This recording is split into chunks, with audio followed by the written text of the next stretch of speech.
Attention mga SSS pensioners, magandang balita. Ngayong Huwebes na, October 30, 2025, mangyayari na po ang SSS pension releasing schedule para sa buwan ng Nobyembre para sa ating mga pensyonadong kabilang sa first batch na may date of contingency mula 1st to 15th day of the month.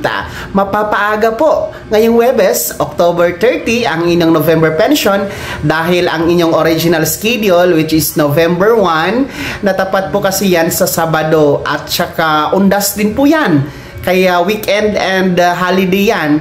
And dapat sana aatras tayo sa October 31, kaso lang diniklara po yan ni Pangulong Bongbong Marcos bilang special non-working holiday ayon sa Proclamation number 727. Kaya ang mangyayari po ngayong October 30, araw ng Huwebes, ang inyong pension releasing schedule mga first batch para po sa buwan ng November 2025. Magandang balita ito na may magagamit kayo ng mas maaga at ngayong undas 2025.